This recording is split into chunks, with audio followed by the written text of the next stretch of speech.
If you have questions, you can type it right into chat. We'll have plenty of time for questions, but let me introduce our featured expert today, or this evening. Samantha Weiland is a certified integrative nutrition health coach specializing in chronic digestive disorders. She's also the founder of Your Best Life, an online private coaching practice.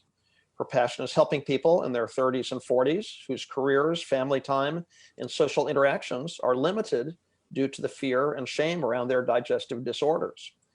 After a lifetime battling digestive issues, she became an advocate for her own health, did her own research, and educated her doctors about the root cause of her condition. She uses that knowledge to help clients forge their way back to freedom with someone who has been in their shoes. And I love your shoe photos. So I know what you mean about being in their shoes. So. I am a shoe fanatic.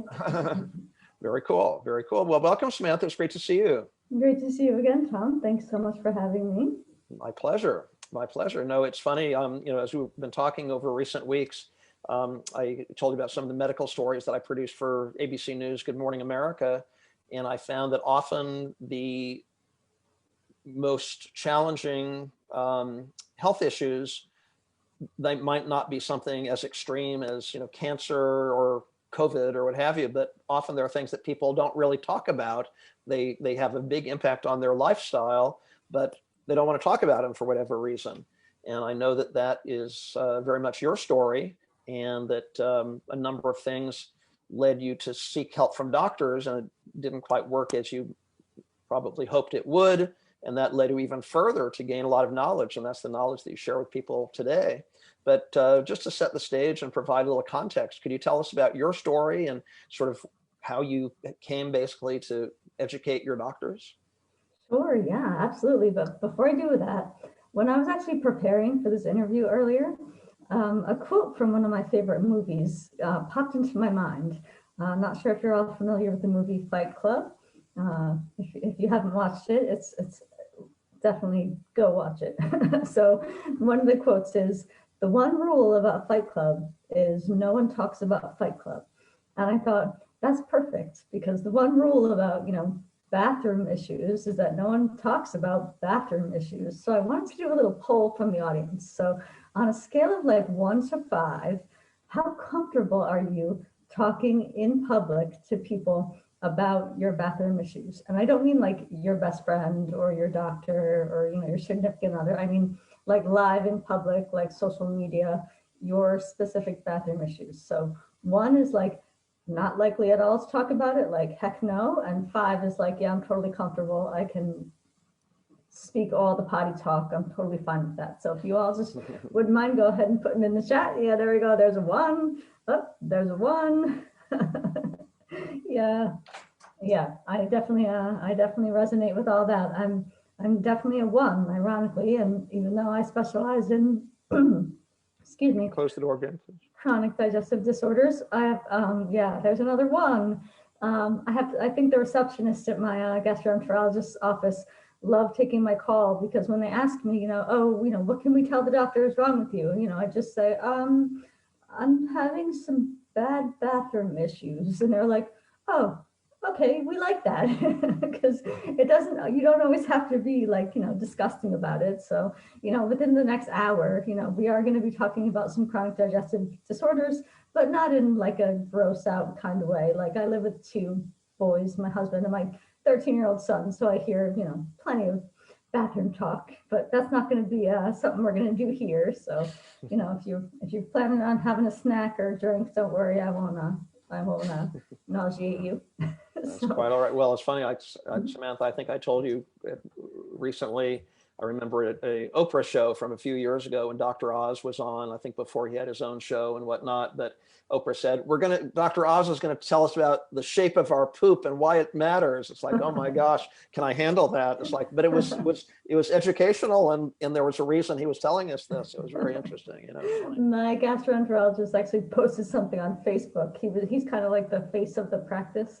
And I sat down to eat dinner one night, and he went on Facebook with a video about this new kind of a camera that you, instead of having like an endoscopy or colonoscopy, it's actually like a camera that you swallow, and then gastroenterologists use all of the correct medical terms. So when I went into his office, I was like, yeah, I saw you live on Facebook, and you kind of ruined my dinner. And he turns around and he goes, stop going on Facebook while you're eating dinner. So yeah, he's a funny guy. So yeah, for me, about 6-7 years ago, I was having lots of wild issues. I was visiting my gastroenterologist, my gynecologist, my GP on a regular basis. None of them could agree with what was going on with me.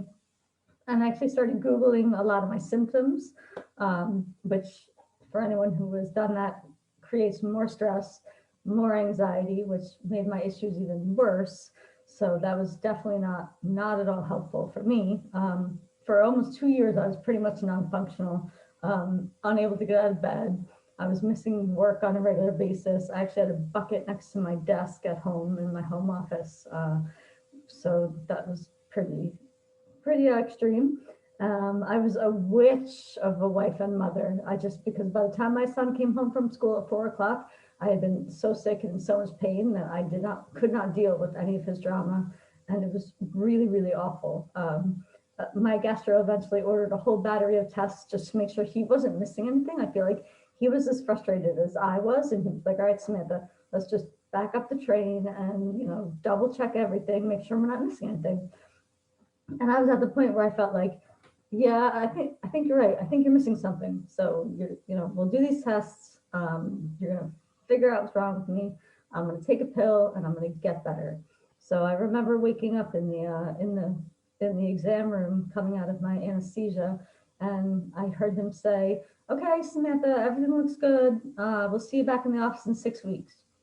And I just absolutely hit rock bottom. I didn't go to the doctor anymore.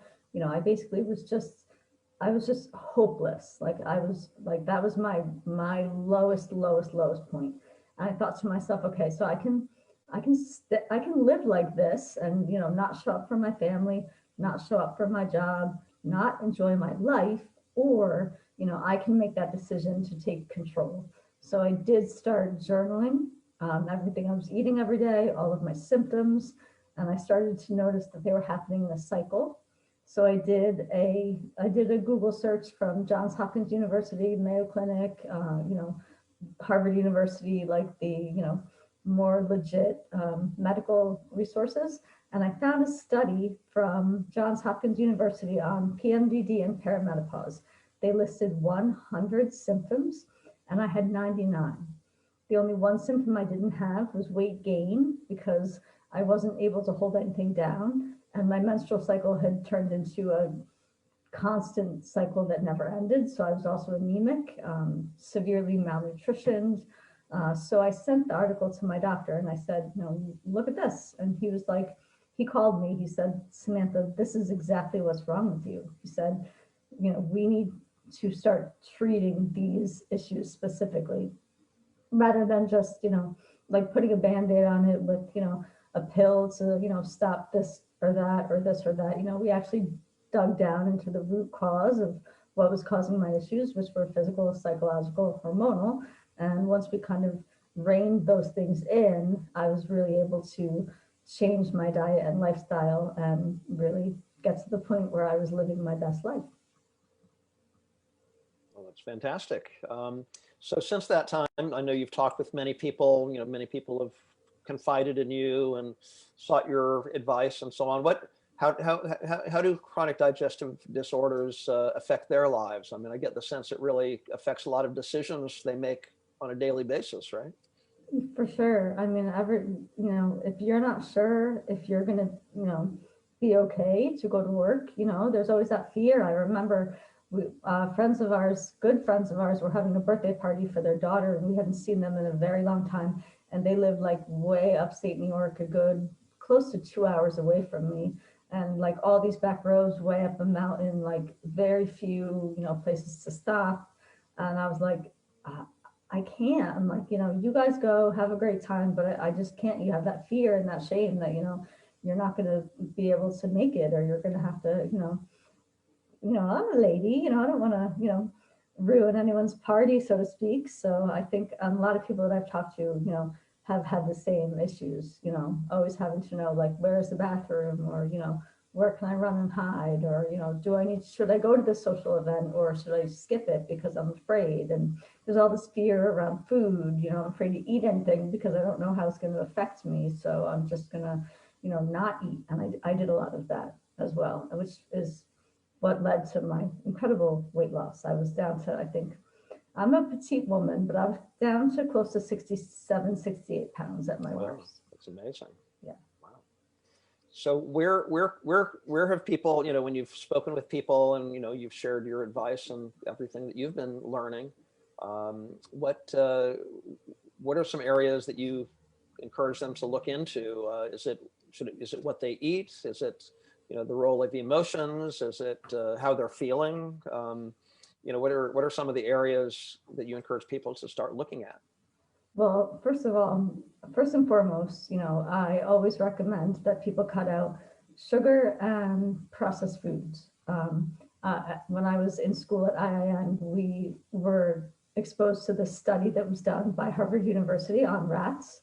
Um, the rats were given the choice between drinking sugar water and drinking cocaine water, and like 99.9%, and I'm saying that just because I don't want to be incorrect, but I'm pretty sure it was 100%. The rats chose the sugar over the cocaine. So that tells you something about, you know, how addictive sugar is. And part of the reason that our bodies crave sugar, and there's an amazing book by Sarah Wilson called I Quit Sugar. It's a great book, but I highly recommend that you watch her on YouTube because she's from Australia. And the way that she says I quit sugar is just adorable, and I could listen to her all day long. And she, you know, she talks about how the reason that humans can consume an unlimited amount of sugars because our brains don't have a trigger to turn it off. You know, if you eat like a gigantic bowl of broccoli and then you go to have another gigantic bowl of broccoli, you're going to feel full because your body says, okay, you've had enough nutrition, your stomach is full, you're done. But if you eat like 45 candy bars, like you're going to be able to eat a 45th. And the reason for that is because, you know, back in the, and I'm a terrible historian, but, you know, back in the day when people lived off the land and they had to like run from tigers and forage for food, it was a defense mechanism. So when they were able to find things that had sugar in nature, they could gorge on it and then go for days and days without eating because they had no idea how long it was going to take them to find food, or if they were going to have to, you know, run from a tiger. So that's why we don't have that shut off in our brain. And, you know, as even though technology in the world and the food industry and the drug industry have evolved over time, our genetic makeup has not. So we're still those, you know, we're still those cavemen that are, you know, searching for sugar and thinking that we have to run from tigers. So that's definitely the first place that I go when I talk with people about, you know, changing their diet and lifestyle. Okay. Well, speaking of survival, you know, we're still going through a very challenging time right now, but, you know, starting last March 2020, the global pandemic, and that probably affected people's choices and certainly their lifestyle, and I would assume what they're eating as well. What have you noticed about, you know, people and their lifestyles during the pandemic? Yeah, absolutely. I did a Facebook poll not too long ago, and I said, you know, tell me what are the 3 things that you have taken on, you know, more of that you wish to during the pandemic. Is it, you know, overeating of processed foods, alcohol, or like Netflix and chill, lack of exercise? And I said like A, B, or C, and people that commented just said yes, yes, yes, yes, yes, yes. So I assume that to mean like all of the above, you know. And those are 3 major areas that are such triggers for, you know, chronic digestive disorders and gut microbiome imbalance, which is the root of our overall health. So even if you don't have, let's say, bathroom issues, if your gut microbiome is out of balance, you're going to feel that in another area. You know, you're either going to gain weight, or it can cause high blood pressure, high cholesterol, diabetes, you know, can lead to dementia. Like there's a long list of things that an imbalance of gut microbiome can cause. And so there's that, you know, when something is out of alignment in your body, your stomach is going to tell you first. So those little bathroom issues are like a warning, like, hey, something's not right, something's out of balance. But they also could be, opening up the door for like, there's these whole other things wrong that you need to look into. So, which is part of the reason why I say, and I did a blog post on this not too long ago on my website. Medication, is it for digestive issues?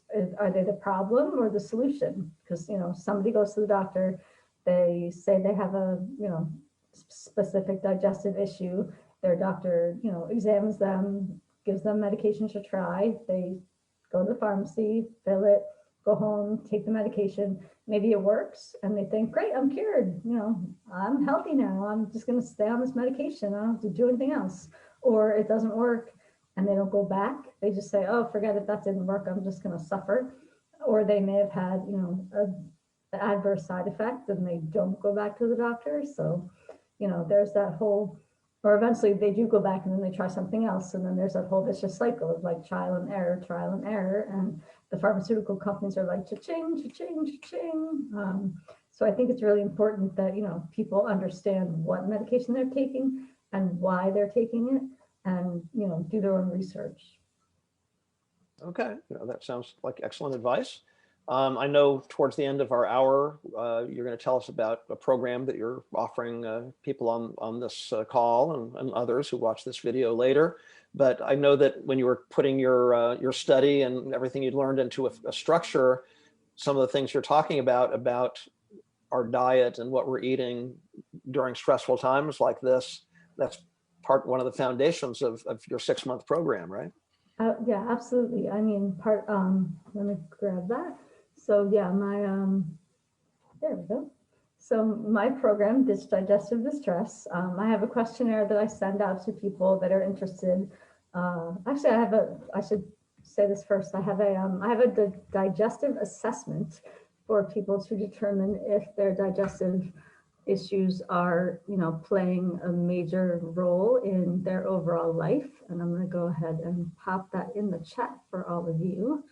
And basically it's like kind of like a Cosmo quiz where you just sort of check off the boxes, yes or no answers. And then when you get to the bottom, it says if you've answered yes or no to the following questions, you may have a chronic digestive disorder. And there it is. And there's a link there to book a 30-minute breakthrough call with me. And what happens then is I send you a sort of a questionnaire. And once I receive that back, I will reach out to schedule a time for that call. And we'll go through a 30-minute breakthrough session. And I have had a variety of people that really have had a big breakthrough in those 30 minutes, which is why I called it that. When we were in school at IIN, we were supposed to practice on each other. So we had a certain number of interviews that we had to do with, potential clients. So we, health coach to health coach. But even though we had different specialties, I did have at least 2 or 3, more than that, people that I did discovery calls with that did have breakthroughs during those 30 minutes. One of the young ladies I was speaking with actually cried. It was really, really powerful. And so that's when I decided to call it the breakthrough session, because, it was a really powerful 30 minutes. And in some of the cases I did stretch it out to 50 because I'm like, I'm just going to let you have your moment. And usually we only cry when we see the doctor's bill, right? I always do. Well, thank God I don't anymore, but for sure. So speaking of, while we're focusing on this foundation and the choices, relating to nutrition and diet, and especially after what you said about sugar, sugar being more addictive than cocaine. I mean, I had not heard that before. That's pretty shocking. Do you have any advice on managing cravings? Absolutely. Absolutely. And it sounds counterintuitive, but lots of studies have been done about, we're talking about cutting out sugar and processed foods. Processed foods means anything with, artificial dyes, artificial chemicals. If something is called low fat, it means they put a chemical in there to take out the fat. So I always recommend using real butter, and people are always shocked when I say that. Yeah, like margarine is full of so much artificial garbage, and the same with vegetable oil. Vegetable oil is loaded with artificial ingredients, colors, dyes. It's actually very unhealthy for you. Really interferes with your gut microbiome and that healthy balance that you want to have in your stomach. So yes, real butter, EVOO. I always say fresh is best. Shop the perimeter of the supermarket. Try not to go up and down the aisles where everything is in boxes and bags and processed. Go if you are going to have a dessert, go for homemade. Not like something already out of a box where like you squeeze like the icing onto the top. If someone has made, and you can taste the difference. I don't have very much of a sweet tooth. My son is in Boy Scouts, and when they have these special events, people bring different desserts, and I can always tell the ones that they've made it at home from scratch. And I always take like a teeny little bite, and you can definitely taste the difference. Okay, there might be a little sugar in there, but there's less artificial and processed foods in there because it has been made from scratch. So I always recommend that. Try to shop local because our bodies are kind of conditioned to the foods that are grown in the environment that we live. So if you live, like I live in New Jersey, and if I'm eating a vegetable or a fruit that maybe has come from another country, my body's not really familiar with that. So I try to always shop like the local farmers market. Whenever you can, try and shop organic. I know it can be expensive in some situations, but you want to try to avoid those pesticides and GMOs, which is sort of a controversial situation. And I actually have put together a handful of recipes that I've collected over the years. I don't just hand out, cookbooks, or I don't have like a plan like, oh, you have to eat this. I know some doctors do that. My doctor did that. He was like, here's what you're going to eat. Here's what you should avoid. And, here's what you can eat. And I kind of like looked at it and I was way overwhelmed. So of course, because no follow up to that, just eat this and don't eat that and you'll be fine. So yeah, I don't know if people like to eat, everyone's different. Everyone has their own, cravings and things they like to add. If you eat meat or if you don't, if you eat gluten or if you don't, if you eat, dairy or you don't. But I did put together a couple of recipes that I've collected that, and a few of them actually help with the kind of, they have some sweet vegetables in them. It's called a sweet goddess stew. And I had a friend actually that I was speaking with, and she had a major craving for chocolate cake. So I sent her this recipe for the sweet goddess stew, and the sweetness from those sweet vegetables actually can over time reduce your cravings for cane sugar. I call it crowding out. Once you start to put some good real food in, and there you go, you can go grab that in the chat. Once you start to crowd out some of those the sugars and the artificial ingredients and the dyes and the GMOs, and you start to bring in more real food, the less and less you're going to crave those bad things. So, and once you start to do one or two healthy things for yourself, it's just kind of like the placebo effect. Like, oh, today I'm going to drink more water, and then, oh, I'm drinking more water. I think I'm going to eat a salad, or oh, I ate a salad. I think I'm going to go to the gym. So it kind of has its own snowball effect that kind of just like naturally progresses. So one small step is all you need to take. Yeah, sounds very helpful. So a lot of what you're talking about here, it kind of sounds like the perfect storm, because obviously, the foods we eat, the ingredients, whether they're natural ingredients or artificial additives and so on, that certainly affects our bodies. That makes sense to me, but also that interacts with our emotional state. So I guess if we're feeling anxious and that kind of thing.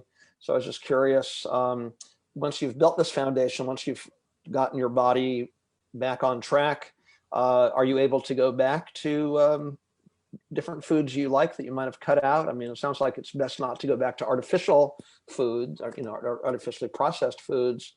but maybe are there things that you might cut out for a while, but you're allowed to go back to? I think that there's like 5 major things that I recommend that people cut out. Sugar, gluten, dairy, soy, and eggs. And that's kind of like, we do like a 14-day elimination, call it an elimination or a detox. And you take all of those things out and then you see how you feel. And some people stay off all of it, or, then you start to gradually reintroduce, the different things, because everyone is very bio-individual. We did a lot of studying at IIN about, one lecturer would say, oh, don't ever eat gluten, it's terrible, and then the other lecturer would say, like, oh, don't eat meat, eat gluten. So it's very contradictory, because that's just kind of the way, the natural world is. But it's very bio-individual. So you take out these 5 things, and then over time, you gradually start to add them back in. And, also with, changes in your emotional and psychological and, your environment, your life, your work balance, starting to add those things back in along with reducing your stress and getting more exercise, and, see how you feel. And your body will tell you, like, okay, I can handle this. Like, I can handle cheese. There's nothing in the world that will ever make me give up cheese. And I've always been okay with it. But lots of people I know, they can't do cheese. I don't eat meat. I've been a vegetarian since I was in grade school, and I don't miss it at all. But that's not for everyone. So obviously I have suffered on and off many years with chronic digestive disorders. And, I have never thought of dairy to be a trigger, or cheese at least. So, but, everyone's is different. So it's really trial and error, and, just kind of having someone there to guide you and, keep you accountable and keep you on track. Okay, no, that sounds helpful. Definitely that support system, no question. A lot of what you're talking about, who affects people with chronic digestive disorders, it seems very mysterious. It sounds like in your journey, there was a lot of mysteries. You didn't know why your doctor was telling you certain things, and why he was sending you off for great lengths of time, and like no feedback. Didn't sound very interactive, like a two-way conversation. So it just sounds like there's a lot of mystery there. And then perhaps with the medications they prescribe, maybe those are not always fully explained either, and maybe they're not even the right. Again, I don't have an MD degree, so I'm not going to second guess a doctor, but I would assume that every once in a while, it's not the right prescription for what is really going on. How do you address that kind of mystery? Yeah, absolutely. It's funny that, thank you for reminding me of this. I wrote this blog post on my website, and anyone can go check it out. It's yourbestlifebysmith.com, and the article is called "Call Me Crazy." While I was going through, all of this trial and error and these different treatments, and then I hit rock bottom, and we started treating the root causes of my condition. First of all, I had to, and this is not medical advice by any means, this is just what worked for me and the choices that I've made for my body and my family personally. First, I had to regulate my hormones. I had to increase my serotonin. And then I got to a certain point where it became necessary to just kind of completely manage my hormones, not regulate, manage, like just shut it down. And that's not for everyone, but and being that I was in such an extreme situation, and with the weight loss and the anemia, like it's just what I had to do. So about not even a year after we had done all these things, I was sitting in my doctor's office, and we were talking and laughing about how much progress I'd made in such a short amount of time. And I said, did you know that all of my issues were caused by, my stress and my hormones and, my some unresolved issues I have from my past? And he was like, uh-huh.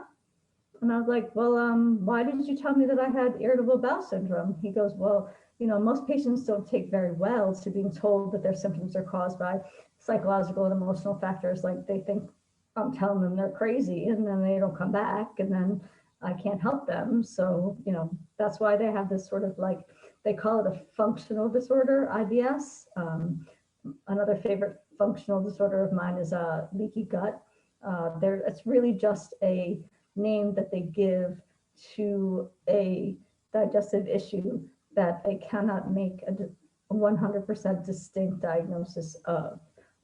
Irritable bowel syndrome is caused by physical, psychological, emotional, hormonal issues. It's called everything on and off the plate. Leaky gut is just a catchphrase for an imbalance in your gut microbiome. And we talked about that before, but what your gut microbiome does is it creates a wall in your stomach that acts like a bouncer at a nightclub. So it knows to like let the good stuff in and the bad stuff out. But if you're constantly hammering that wall with artificial ingredients and toxins, and there's even things that we can't control, things from the environment, things from our skincare, hair care, obviously the obvious artificial ingredients and sugars and processed foods. So eventually that wall starts to break down and it gets confused. It doesn't know like, oh, do I let this in or do I bounce it out or what happens? And then things get bounced out that end up into your bloodstream because the wall is just, it's almost like the parkway, like it's just so clogged up that like no one else can get on it. So it basically takes that sugar and bounces it back out into your bloodstream, and then it floats around and kind of latches onto your cells, which can cause, diabetes, high blood pressure, all sorts of other issues. It makes your liver not function properly. So it's a whole gamut of things that need to be addressed, just like IBS, diet, lifestyle, everything on and off the plate. So they call them functional disorders, but I like to call them phantom disorders. Got it. So basically our colon is like Studio 54. I think I'll remember that image. It's more like, think about it, it's more like your upper digestive system, because it starts here. Okay, okay. Yeah. Our upper digestive system. There you go. Okay, it's a little bit less vile of an image for you. So I know that in designing in a few minutes, let's hear in more detail about your 6-month program. But in designing your 6-month program, I know that you talked with a lot of friends and people. When people heard that you were studying these issues and that you had been studying at the Institute for Integrative Nutrition, they came to you and said, well, and again, it might be uncomfortable for people to talk about this. It's so funny. I was thinking, when I was a kid, they used to show reruns on TV of the old Groucho Marx had a talk show. It was all, or not a talk show, a game show. It was all in black and white television in those days, a long, long time ago, called You Bet Your Life. And if somebody said this, they had a word, and if one of the panelists said the word, that the duck would come down. So you said irritable bowel syndrome. So we can say these words. The world has not come to an end. But you said that somebody came to you to talk about his or her IBS issues and how it was really impacting their life. And what did you say to this friend? Oh yeah. So I basically told him to kind of do the things that I had done. Is listen to your body. The funny story, my very last day of therapy, because when I was going down my perimenopausal slope to hell, I went to therapy because I needed to kind of just get myself together, and I was obviously grasping at straws, and I thought, well, therapy is the thing that people do, so I'm going to do it. And I was sitting in her office, and I said, my doctor prescribed this medication, and I'm not really sure if it's right for me. What do you think? And she was like, Samantha, most people go to their doctor, get a prescription, go to the pharmacy, fill it, and take the pill. And I was like, and those people are idiots, and I think I'm done with therapy now. Thank you very much. So I told my friends to do the same thing, Google legitimate sources, try to stay away from, I hate to say it, try to stay away from WebMD, look at Johns Hopkins, look at Mayo Clinic, look at, Harvard University. They all have very easy to navigate websites where you can just type in your symptoms or type in a diagnosis that you've been given. Boom, a whole list of things pop up that are very helpful. Like I said, that's how I found my root cause.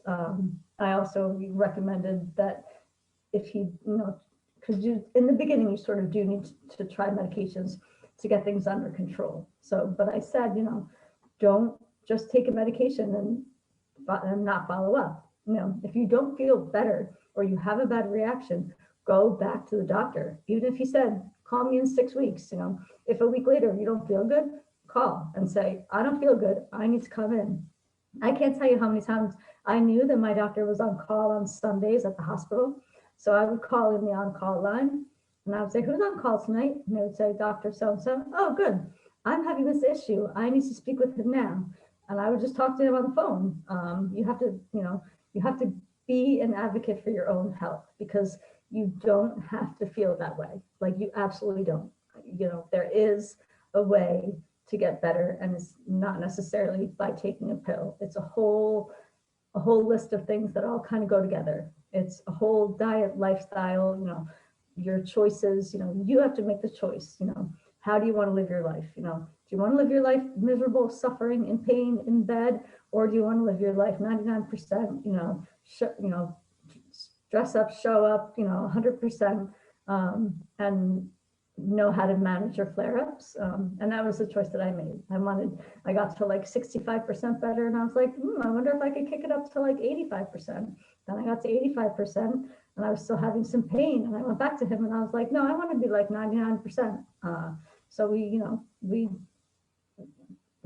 switched some things around, and I had some other resources that I could use, and everything sort of just kind of worked itself out. And I have I know my body and I know what I need to do when something goes awry, and I'm able to kind of just fix it pretty quick. Yeah, no, I like that. That's great. It's funny what you just described as far as that feeling of progress and measuring, the metrics of how things are going. Reminded me, I had a business coaching session. My friend Jarek Robbins was showing like a spectrum. It's like, well, some businesses are in that top 3% where it's just amazing, or they're in that low 3%, it's terrible. But it actually feels even better when you're in that upper part of the spectrum. You're not at the very top, because then maybe you're anxious about, oh, what if something happens? But you just, like you said, 85%, that must be a great feeling, that progress. And day by day, month by month, things are moving in the right direction, right? Yeah, it's all about learning to manage and listening to your body. My doctor told me at one point, when I was really bad, I was not only going to him, calling him. At one point I went to his office like 2 or 3 times in the same week, and I was a crying hot mess. He opens the door and he just rolled his eyes, and he couldn't even deny that he did not want to see my face. And he said to me, he looked at me and he said, Samantha, you need to use your medication like tools. He said, because you'll get to the top of the stairs and then you have a flare up and you fall all the way back down. And little did he know how far I really had to fall. And he said, you need to use your medication like tools. He said, I know it's a pain in the ass. I was like, you're funny. I see what you're doing there. And he said, use your medication as tools to manage your symptoms so that they don't get out of control. He wrote me a new prescription for something else because I was still so very, very ill and lost even more weight at that particular appointment. So I was like, okay, I'm going to do what my therapist said. I'm going to take this medication. I'm going to, manage my symptoms. I'm just going to eat food and, take this medication and get on with my life. So as life would have it, I had a terrible, terrible reaction to the medication. I felt like all the wrath of hell had just been released on my body. I actually took them and got rid of them immediately, discarded them. Never would ever imagine taking them again. It was a horrible experience. And that was kind of the point when I decided, like, okay, no more trial and error here. Like, let's do the tests, let's figure it out, let's, make a plan. And that led to finding the root cause. Yeah, that sounds like a real breakthrough. That's excellent. So we only have about 15 minutes left in our hour this evening. And so I wanted to hear, I guess, about the third component of your 6-month program, and then maybe you can circle back and, take, 5 minutes and tell people exactly in detail about your 6-month program, because I'm sure many, many people could benefit from it. Yeah, absolutely. And then we have time for some questions. If anyone joining us live during this hour has a question, feel free to type it in the chat. And I think, Samantha, you've had some people contact you with questions they hope you'll address in this hour. So, I do. But why don't you first, if you could take a minute to talk about that third part of your 6-month program, and then maybe circle back and sort of paint an overall picture for us. Sure. Yeah, absolutely. So once we do that breakthrough session, I invite them to join my program. We meet regularly by phone, and they have direct access to me so that they can see their flare-ups clear up in about the first 3 to 4 weeks. So that part of my program is called Get Control. Get control of your flare-ups. Like I said, that happens, pretty quickly.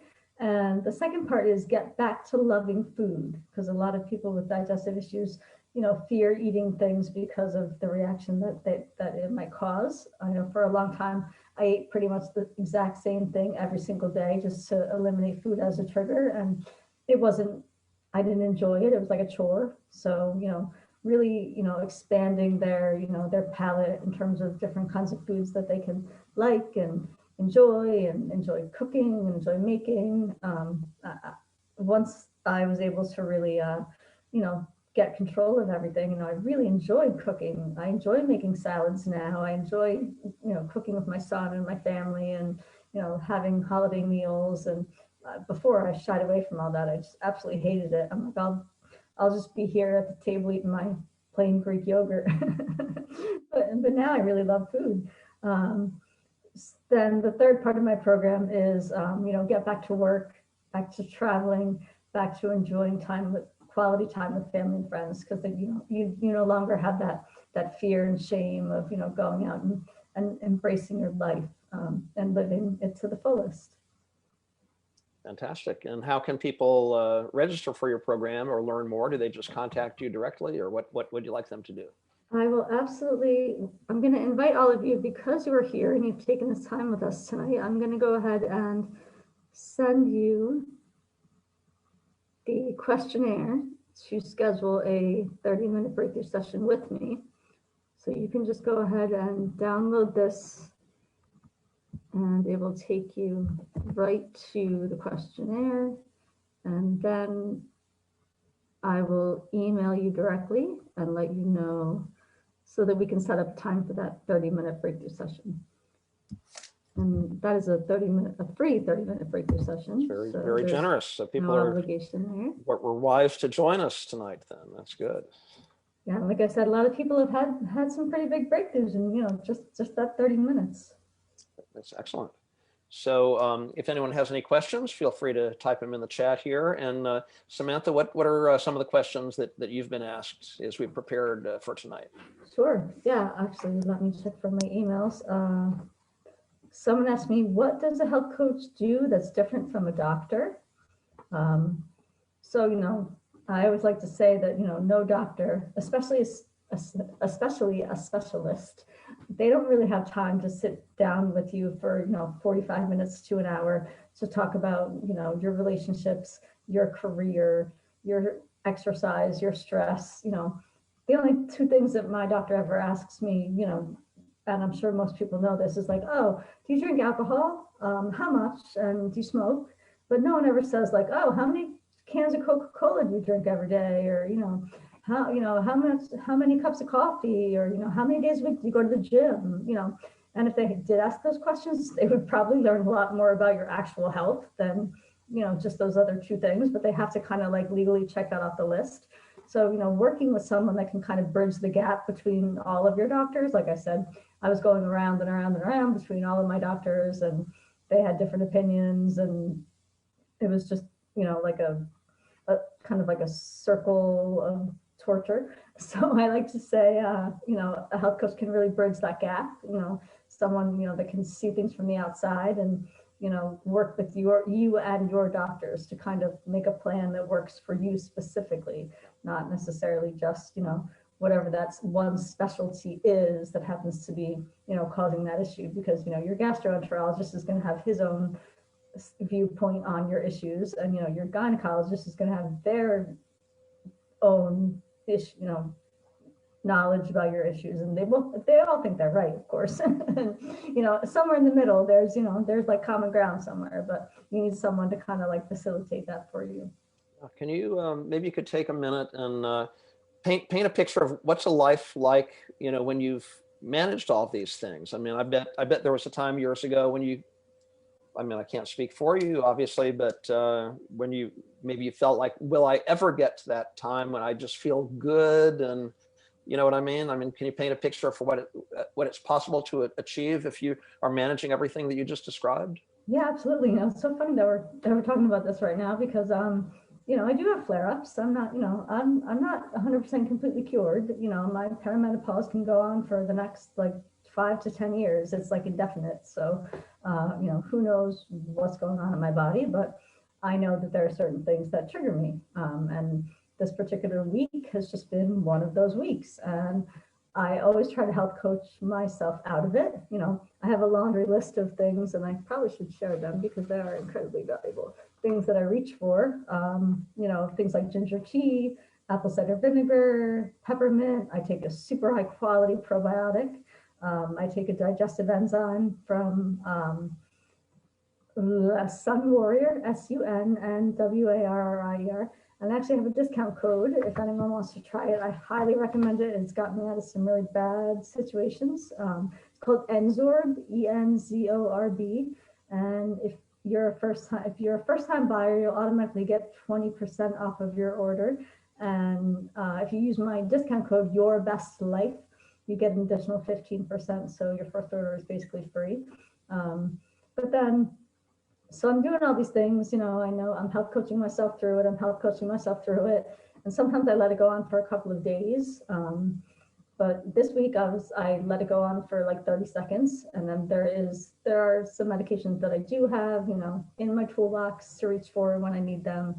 And I can kind of take that and it sort of like just calms everything down. And then the other natural remedies really work, like the ginger tea with, the green tea with ginger, which I'm drinking right now. You know, those things can really kind of help, but sometimes I just need that extra little kick to, you know, to control things. Great. Okay. Is there one or two other things you'd like to touch on? And then let's conclude by, you know, if you can again tell people how to contact you. You know, you've covered a lot of ground here tonight. So maybe, you know, if maybe, I don't know if anybody's feeling a little overwhelmed there are a lot of details to manage here, but if they'd like to contact you with their specific questions or that kind of thing. Yeah, I would definitely, you know, you can definitely go to my website, Your Best Life by Samantha. And there's all the stuff that we've talked about tonight. There's lots of valuable information there. There's lots of articles, there's lots of videos, there's lots of podcasts. So, you know, please go ahead and do that. I don't want to overwhelm anyone anymore. I do have, as a certified health coach, I do have access to an amazing company called FullScript, which is an online dispensary for medical grade or prescription grade supplements. So, you know, I recommend that everyone take, you know, a high quality probiotic, a vitamin C, you know, a hormone balancer, vitamin D. There's a few recommendations that I make on there. And I trust them because I know that, you know, just like your food, you don't want to be taking supplements with artificial colors and dyes and ingredients. And if you're buying a probiotic at like the grocery store, you're just throwing your money in the garbage because you need something that has been either frozen or freeze dried and packaged, or needs to be refrigerated. So FullScript has like a wide variety of those, you know, high quality vitamins. So I definitely trust them in terms of them having you know, that prescription grade quality. So you can, if you want more information about that, I'd be happy to send you a recommendation. Just you know, just hit me up on my website. Great. Okay, great. Well, thank you for your time and your wisdom. I mean, this is wisdom gained over a lifetime. So we're pretty fortunate to have it all condensed into this hour. So thank you so much. And people can, if people are watching this as a video replay, you can click on Samantha's name and find her right here on Facebook and send her a message on Facebook or an open comment if you like, or provide your contact information, how you'd like to be contacted. And if you have any trouble reaching Samantha, you can certainly contact me and I will be happy to pass it along. But it's a rare... Sorry, look, I see a question in the chat. So sure. Are you suggesting eliminating all 5 food groups or one at a time? That's sort of a very bio-individual thing, depending on, you know, how severe your symptoms are. I definitely recommend grabbing that digestive assessment and filling it out. It is really hard to cut out all 5 of those things at the same time.